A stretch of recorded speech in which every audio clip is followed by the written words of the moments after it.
বলবীর সিং মারা গেল। কয় সালে মারা গেছে? কয় সালে? 18। সবাই না বললে বলবো না। কয় সালে? 18 সালে মারা গেছে। মসজিদ বানাইছে কয়টা? 90টা। বাকি আছে কয়টা? 10টা। এবারে খেয়াল করেন, আল্লাহর কি খেলা দেখেন। এই 10টা মসজিদ কেমনে হবে খেয়াল করেন। আল্লাহর সঙ্গে পাল্লা দিলে কি হয়? 90টা মসজিদ বানাইলো বলবীর সিং, বাকি থাকলো কয়টা? 10টা। আল্লাহ নরেন্দ্র মোদীর মাথার মধ্যে হেদায়েত দিল। নরেন্দ্র মোদীর আল্লাহ বলল, তুই যদি ক্ষমতায় থাকতে চাস পাপের প্রায়শ্চিত্ত কর। আপনারা শুনলে খুশি হবে, আপনারা শুনলে খুশি হবে। আমি নিজে চোখে দেখে এসেছি, আমি নিজে চোখে দেখে এসেছি।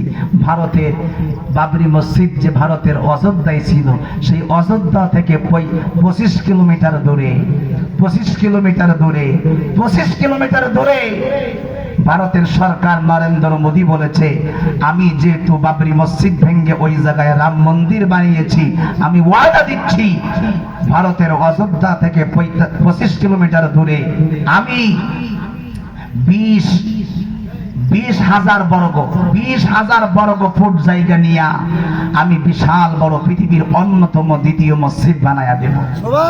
সুবহানাল্লাহ। অলরেডি সেই মসজিদ এই রমজান মাসে উদ্বোধন করেছে কে জানেন? কাবা শরীফের ইমাম কারি আব্দুর রহমান সদাই। সুবহানাল্লাহ। হাত তুলে বলা যাবে না আল্লাহু আকবার? আরে বলেন আল্লাহু আকবার। তাহলে এইবার আপনারা বলেন, খেলা খেলাই কে? আল্লাহ। আর যখন খেলা খেলাই কে? মসজিদ ভাঙছিল মোদি একটা, আমার আল্লাহ বাবরি মসজিদ থেকে 3 ডবল বাড়ো সেই মসজিদের অলরেডি দান নিচ্ছে। আপনারাও দান করতে পারেন। সালমান শাহ, নায়ক সালমান শাহ, নায়ক শাহরুখ খান, তারা প্রত্যেকেই 1 কোটি টাকা করে ওই মসজিদে দান করেছে। তারা দান করেছে নায়কেরা। এবং ভারতের সরকার বলেছে যে কোনো ব্যক্তির জন্য এই মসজিদ বানাইতে যারা আসবে, এই মসজিদ যারা দেখতে আসবে, এখানে একটা হোটেল হবে, যারা ফ্রি খাবে। এমনকি এইখানে একটা পাঠাগার থাকবে, গ্রন্থকার থাকবে, লাইব্রেরি থাকবে, যে ইসলামিক মাইন্ডের কোরআন শরীফ তারা যেন পড়তে পারে। তাই না? হাত উঁচু করে বলা যাবে আল্লাহু আকবার। আর একটা ভারতের মতন জায়গায় যদি মসজিদ হয়, ভারতের মতন জায়গায় যদি মসজিদ হয়, তাহলে আমার বাংলাদেশের আন্তর্জাতিক এয়ারপোর্টে আমি নিজে চোখে দেখে এসেছি, আন্তর্জাতিক 2য় টার্মিনাল হচ্ছে, সেইখানে একটা লাইব্রেরি রয়েছে। সেই লাইব্রেরির মধ্যে রবি ঠাকুরের জীবনী রয়েছে, এরিস্টটলের জীবনী রয়েছে, নিউটনের জীবনী রয়েছে, আমার ভাইয়েরা মহাত্মা গান্ধীর জীবনী রয়েছে, জনাব ডব্লিউ বুশের জীবনী আছে, ডোনাল্ড ট্রাম্পের জীবনী আছে। আন্তর্জাতিক এয়ারপোর্টে আমার আল্লাহ দেওয়া কোরআন নাই কেন জানতে চায়?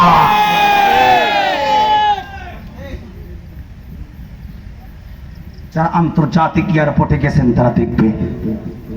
আমি পরামর্শ বলছি, বাংলাদেশটাকে কোন দিকে মোড় নিচ্ছে আপনি বুঝতে পারতেছেন না, আপনি বুঝতে পারতেছেন না।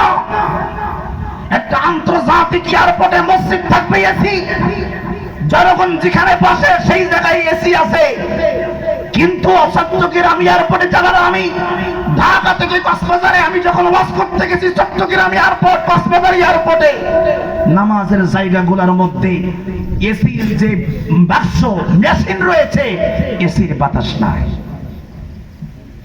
ষড়যন্ত্র কোন দিকে হচ্ছে খেয়াল করে দেখেন। আপনারা তো বাড়িতে বসে আছেন, কিছুই বুঝতে পারতেছেন না। বাংলাদেশের জমিনে শিক্ষা কারিকুলামে হিন্দুয়ানি রীতি, হিন্দুত্ববাদী প্রচার করার জন্য যত রকম ষড়যন্ত্র সব ঢুকিয়ে দেওয়া হচ্ছে। আমার প্রশ্ন হচ্ছে, আমার ফিলিস্তিনের মুসলমান, ওরা আমাদের কলিজা। ওই ফিলিস্তিনের মুসলমানেরা একদিন নয়, 2 দিন নয়, আরে আপনারা তো নামাজ পড়েছেন ঈদের নামাজ আনন্দ চিত্তে, ওরা ঈদের নামাজ পড়েছে মসজিদে আকসায়, ওরা বলেছে জীবন দিয়ে দেব, আমার মসজিদে আকসা আমরা ছাড়বো না, আমার মসজিদে আকসা ছাড়বো না, ওরা বলেছে। আর আমরা একটা বুলেটের ভয় পালে পালিয়ে যাই। কথা বলেন না কেন? সেই ফিলিস্তিনের মুসলমান আমার বাংলাদেশের বইয়ের মধ্যে ইসরাইল, সেই ইসরাইলের পণ্যের মধ্যে বইয়ের মধ্যে কোকা-কোলা, ইসরাইলের পণ্য।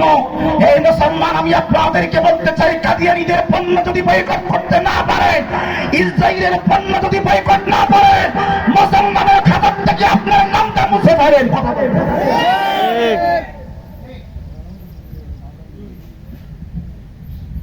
আমি ভারতে চিকিৎসা করতে চাইতে চাই না, আমি আমার বাংলাদেশে চিকিৎসা নিয়ে মরতে চাই, তারপরে ভারতে যাব না। কথা বলেন, হাত ধরে কথা বলে না কেন?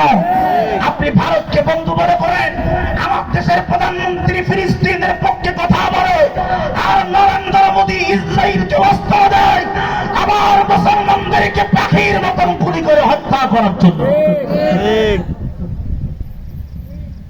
আপনি তাকে কেমনে বন্ধু রাষ্ট্র মনে করেন বলেন? কোন দৃষ্টিকোণ থেকে মনে করেন বলেন? তোর অন্তরে কুত্তায় পেশাব করেছে। কথা বলেন, এই হাত ধরে কথা না বললে আমি কথা বলবো, ঠিক কিনা বলেন? দুই হাত ধরে বলে অন্তরে কুত্তায় পেশাব করেছে, ঠিক কিনা বলেন? ফিলিস্তিনের মুসলমান, আরাকানের মুসলমানদেরকে মার খেয়ে, রোহিঙ্গার মুসলমানদেরকে মার খেয়ে মায়ানমার থেকে বের করে বাংলাদেশে পাচার করেছিল। হে মুসলমান, আজকের মায়ানমারের মুসলমানকে বের করে দিয়েছে, এরপরে কয়েকদিন পরে ফিলিস্তিনের মুসলমানদের খেয়ে ওদেরকে বের করে দিচ্ছে। এমন দিন সামনে আসবে, বাংলাদেশের মুসলমানদেরকেও বের করে দিবে। আমরা যদি ঐক্যবদ্ধ না হতে পারি, না হতে পারি, না হতে পারি।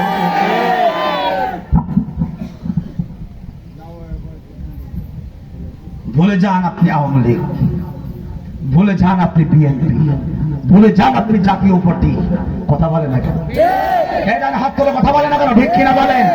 আমাদের পরিচয় কি?